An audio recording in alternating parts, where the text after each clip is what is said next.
శ్రీమాత్రే నమః. శుక్రుడి సంచారంతో మార్పు.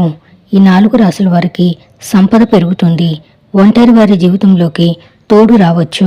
గ్రహాలు ఎప్పటికప్పుడు ఒక రాశి నుంచి మరో రాశిలోకి ప్రవేశిస్తూ ఉంటాయి. అలాంటప్పుడు శుభయోగాలు ఏర్పడటం సహజం. శుక్రుడు ధనం, సంతోషం, విలాసాలు వంటి వాటికి కారకుడు. శుక్రుడు కాలానుగుణంగా ఒక రాశి నుంచి మరో రాశిలోకి ప్రవేశిస్తూ ఉంటాడు. అలాగే నక్షత్రాలను కూడా మారుస్తూ ఉంటాడు. చిత్తా నక్షత్రంలో శుక్రుడు అక్టోబర్ 28న చిత్తా నక్షత్రంలోకి ప్రవేశిస్తాడు. చిత్తా నక్షత్రానికి అధిపతి కుజుడు. ఈ నక్షత్రంలోకి శుక్రుడు ప్రవేశించడంతో కొన్ని రాశుల వారు ప్రత్యేక లాభాలను పొందుతారు. ద్వాదశ రాశుల వారిపై ప్రభావం పడిన కొన్ని రాశుల వారికి మాత్రం ఎక్కువ ప్రయోజనాలు కలుగుతాయి. దృక్ పంచాంగం ప్రకారం శుక్రుడు కుజుని నక్షత్రమైన చిత్తా నక్షత్రంలోకి అక్టోబర్ 28న ప్రవేశిస్తాడు. ప్రస్తుతం శుక్రుడు హస్త నక్షత్రంలో సంచారం చేస్తున్నాడు. అక్టోబర్ 28 మంగళవారం ఉదయం 5:17 చిత్తా నక్షత్రంలోకి ప్రవేశించడంతో కొన్ని రాశుల వారు లాభాలను పొందుతారు. అందులో మొదటిది మేషరాశి. మేషరాశి వారికి ఈ నక్షత్ర సంచారం బాగా కలిసి వస్తుంది. ఈ సమయంలో ఈ రాశి వారు సంతోషకరమైన జీవితాన్ని గడుపుతారు.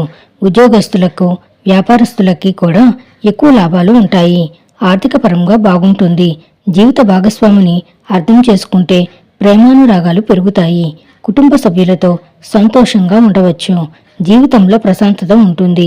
సంతోషం కూడా పెరుగుతుంది. ఆర్ట్, మ్యూజిక్ రంగాల వారికి కూడా బాగా కలిసి వస్తుంది.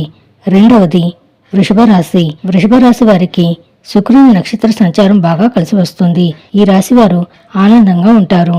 ప్రేమ జీవితం కూడా అద్భుతంగా ఉంటుంది. విలాసమైన వస్తువులను కొనుగోలు చేస్తారు. కుటుంబ సభ్యుల మధ్య ఉన్న సమస్యలు తగ్గిపోతాయి. వైవాహిక జీవితంలో ఆనందం ఉంటుంది. మూడవ రాశి తులారాశి. తులారాశి వారికి శుక్రుని నక్షత్ర సంచారం బాగా కలిసి వస్తుంది. ఈ సమయంలో ఈ రాశి వారికి సెల్ఫ్ కాన్ఫిడెన్స్ పెరుగుతుంది.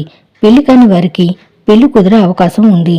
ఒంటరిగా ఉన్నవారు ప్రేమ జీవితంలో మార్పు పొందే అవకాశం ఉంది. భూములు, ఖరీదైన వస్తువులను కొనుగోలు చేస్తారు. కొత్త అవకాశాలు వెతుక్కుంటూ వస్తాయి. ఆర్థిక పరంగా బాగుంటుంది. ఆఖరిది వృశ్చిక రాశి. వృశ్చిక రాశి వారికి ఈ శుక్ర నక్షత్రం అనేక విధాలుగా కలిసి వస్తుంది. ఈ సమయంలో ఈ రాశి వారు ఆనందంగా ఉంటారు. అందం పెరుగుతుంది. పెండింగ్ లో ఉన్న టాస్క్లు పూర్తవుతాయి. సీనియర్ల సపోర్టు ఉంటుంది. మొత్తానికి ఈ రాశి వారికి అనేక విధాలుగా కలిసి వస్తుంది. సంతోషంగా ఉంటారు. శుభం భూయాత్.